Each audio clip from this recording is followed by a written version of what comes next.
Hi, it's me again. And this was so popular the first time, I think a couple of dozen people must have looked at it. I thought I'd try it again. So I'm going to try to tell you a story now about working as a teenager in Alberta, northern BC, in the Canadian Arctic. My brother Ted used to bring me out to Alberta to visit him and his wife Patty, the first love of my life, at their beautiful log home southwest of Calgary, near a place called Millerville, between Millerville and Turner Valley. They live in the foothills, a beautiful view of the Rockies, and every summer he'd get me a different job after school. I worked on a ranch one summer, a cattle ranch in southern Alberta. I worked on log homes for a summer. And the year that I graduated from high school, he got me a job working in seismic, which is oil exploration, for a company called Western Geophysical.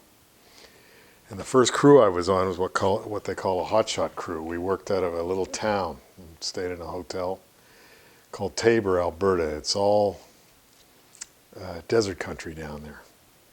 Irrigation farming, sugar beets, rattlesnakes, and a lot of heat. It was hard work, but my goal was inspired by the movie Jeremiah Johnson and the songs of Gordon Lightfoot, particularly the Canadian Railroad trilogy.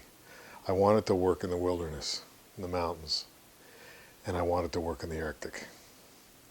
So the first wilderness crew I got on was northwest of a place called Grand Cache, which was a coal town populated by Cape Bretoners, actually, northwest of Edmonton. The highway ended at Grand Cache. It was northwest of Edmonton. It was northwest of Jasper as well. And the highway basically ended at Grand Cache. And to get to the camp where we were, you had to go forever on a forestry road winding through these foothills and mountains. And we were basically in the mountains. And every day we'd fly out by helicopter to remote locations where even the animals had never seen people. I'd always wanted to see a bear, and all the summers I'd been in Alberta, I'd seen a lot of wildlife, but I'd never seen bears. And the night I arrived in that camp, there were 4 bears in the middle of camp, and when I got up the next morning and opened the door of my Atco trailer, there's a black bear standing at the bottom of the steps. We basically had bears in camp all the time. And it was a spectacular crew to work on because we really were deep in the mountains. And I remember on August 23rd, 1977, we landed on top of a mountain, stepped off, and I took a picture of my boots and standing in ankle-deep snow. And after that, I got on a few different wilderness crews. One of them was a crew in northern BC on mile 201 of the Alaska Highway, out of a place called Trutch, and we would fly by helicopters out to our working area, which was in muskeg country. Muskeg is like a bog, and you'd wear hip waders and work anywhere from knee deep to waist deep in this muskeg all day long. Wolves howling around us, and spectacular country. And they warned us that they had this stuff out there like quicksand. And if you got into it, they said you should lie flat, and that would slow the sinking process.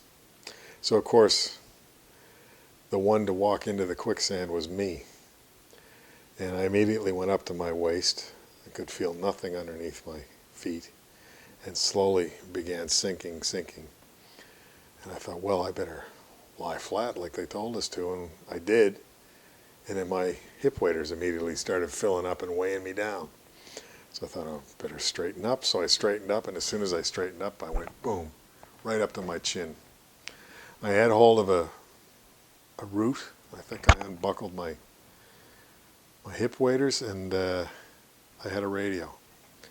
Called the helicopter, and the helicopter came, and it flew over and hovered over me, and they decided I could wait for somebody on the ground to come and rescue me. So that's what happened. One of the guys arrived with a rope or something and pulled me out. I went back to camp, got changed, got another pair of hip waders because those ones were still in quicksand and went back to work for the rest of the day.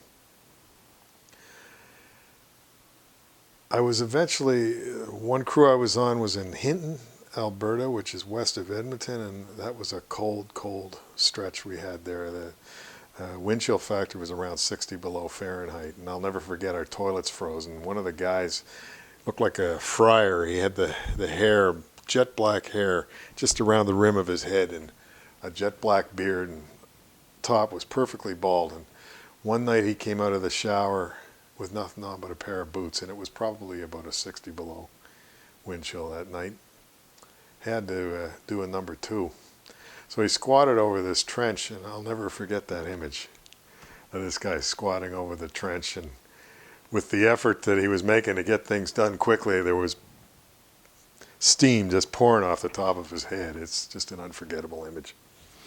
Anyway, I ended up on some crew in the bush somewhere and just loving it. And they needed a guy to stay for Christmas holidays to wash the sheets, clean the camp, and basically it wasn't much to do. You get that stuff done in a couple of days, and you had 2 weeks to yourself at double time.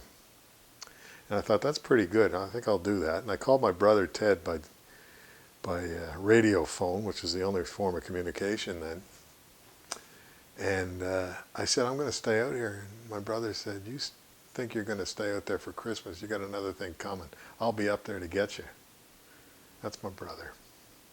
So I'm glad I decided I better go and spend Christmas with him and Patty. And it was beautiful. A beautiful log house overlooking the Rocky Mountains. A great big stone fireplace and about a 12 or 15 foot Christmas tree. And he gave me a set of wrenches, which I think I've used a couple of times. And I was pretty bushwhacked. I'd been in the bush pretty much steady since August till Christmas. And most of the guys, they'd come out for a month, like 4 weeks, and then they'd take 2 weeks off. And they're a pretty rough bunch. They'd usually come back in worse shape than they went out. But I was bushwhacked and tired and a little bit weird. And I decided I needed a holiday, and the company was arranging a holiday for me in Phoenix, Arizona. I wanted to go see the Phoenix Suns play and have some warm weather and so on. And they're in the midst of doing that when I got a phone call from them, and they said, we got an opening on an Arctic crew. Of course, this was my other goal. I wanted to go to the Arctic and work. And they said, but you got to leave tomorrow. So I said, okay. So I packed my stuff and headed up to the Arctic for 5 months. When I got up there in January, it was 24 hours of darkness, and by the time I left in mid-May or so, it was 24 hours of sunlight. Spent my 19th birthday writing letters to a girl back home from the Arctic. And I started out as a driller's helper, and eventually I got called into the office there. And the crew chief said, can you do math? And I lied through my teeth and said yes, because I had a feeling I knew what was coming.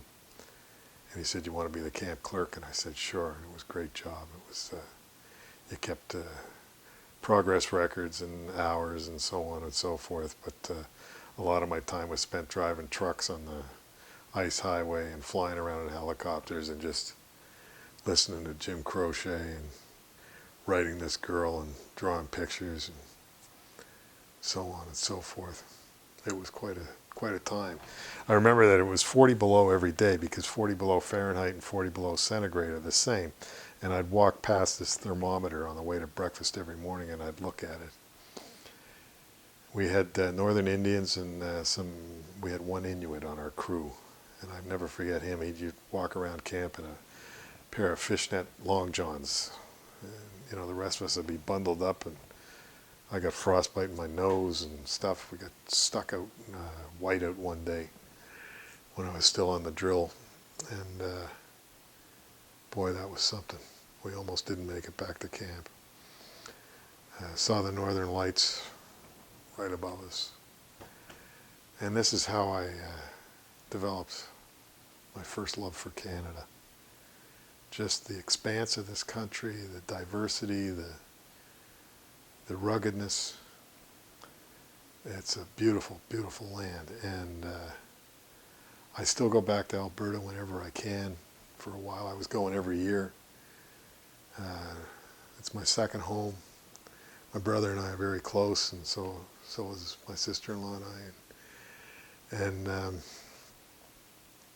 I love those people out there, the cowboys and ranchers who are the salt of the earth. And as long as you stay away from politics and do things like that, everything's cool. So anyway, that's my story for today, and I know it's a long way. You'll probably never make it this far, but it was a time of my life, and I love it. Stephen Thorne, right here in Ottawa.